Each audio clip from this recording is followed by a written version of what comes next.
One more time so we get the lines right. But I'm gonna try not to scream. You guys ready for the show? Yes!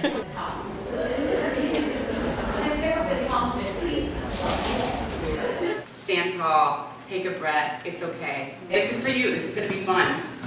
I'm really excited for it. I felt like we all worked hard for it, so it's gonna be popping. The title of the show is What You Don't See, poems, scenes, and monologues performed by the students at Hilltop School. The idea came basically through a generative writing sessions and conversations with the students, and they all kind of decided, you know, we really want to represent who teen moms really are. I wrote the word teen mom on the board, and we created a web of what are all the associations that come to mind when you hear that word, those words.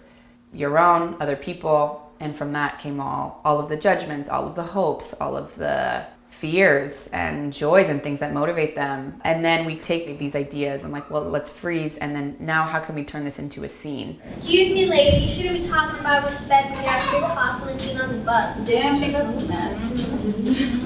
Bitch, what's wrong with you? Don't you ever put your hands on me. I'm sorry, bitch. Get out, I'm done with your bum ass. For real, you gonna do me like that? It's all you see a colored girl with a belly. I'm not another statistic. I chose to have this baby. I'm still in school.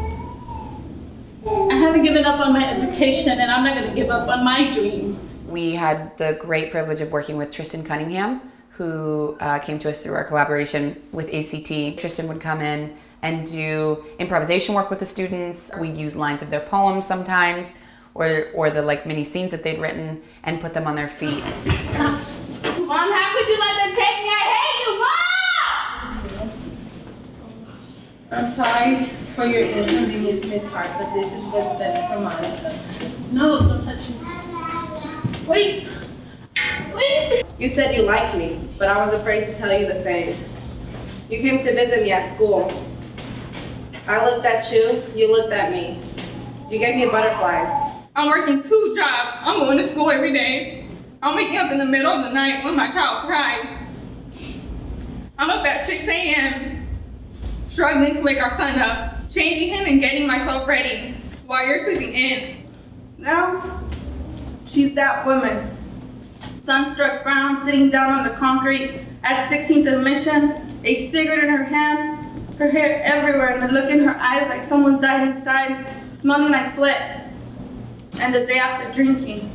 It was about my mom, about her being absent, and how I dealt with it throughout years, and how it affected me, and how it's affecting me as a mother. To perform it on stage, it was so nerve-wracking because it was something so personal, and so I got so emotional, and I cried, I got nervous, I was shaking, but I finished it, and I felt like I did it con ganas, con fuerzas, like with a lot of power, a lot of strength.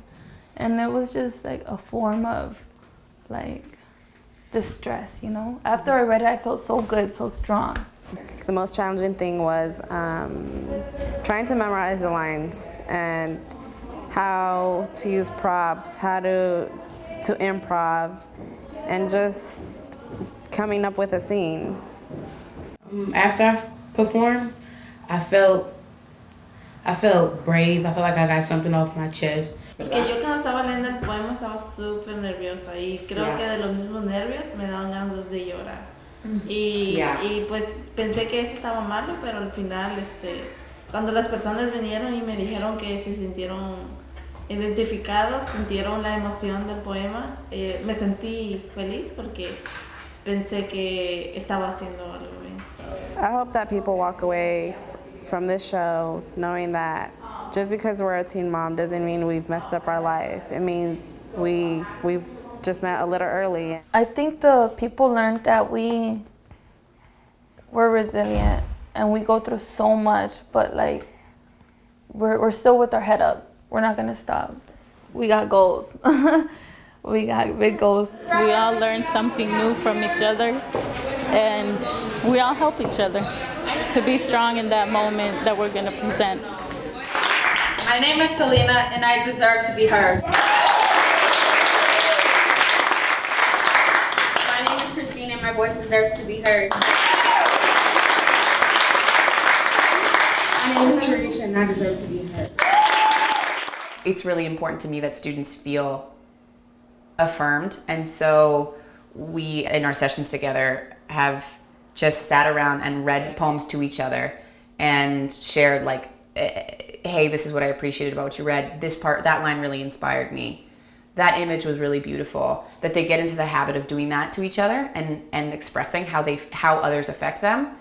Shout out to Kathy because she's I'm not gonna be tired of telling her because she's strong. You know, se esconde, she's hiding, but she's so strong. Sus poemas me llegaron al corazón y siento que son bien fuertes y pues uno no sabe sus vidas pues con solo verlas y pues yo pienso que sus poemas le llegaron al corazón a muchas personas y gracias por todo y a Mami también. The most important thing that I'm looking for in my students and trying to nurture is empowerment. And empowerment in the classroom is a whole process that begins with just being able to express yourself in any way. And as a community, all the other students play a really important role in supporting each other in that. Bueno, estamos demostrando de que no importa de que seamos madres jóvenes, podemos hacer lo que podamos y podemos ser fuertes, demostrarnos nuestros sentimientos y pues fueron muy valientes a todas a mostrar sus poemas, a mostrar sus historias. ¿Qué algo aprendiste sobre las otras? Puede ser algo, something that you were surprised by? What's something that you learned about your peers here that you're proud of? With empowerment, I think a really necessary step in that process is reflection, so that they can take these tools of self-awareness and use them anywhere. I learned to heal. I learned to be loud in a place I could be. You know, nobody can tell me like hush down, but just be myself. Before I was in this poetry class, I was like really shy, and I wasn't able to communicate my feelings with other people. But then by writing and performing, it's like everyone's listening to me, and I just shine.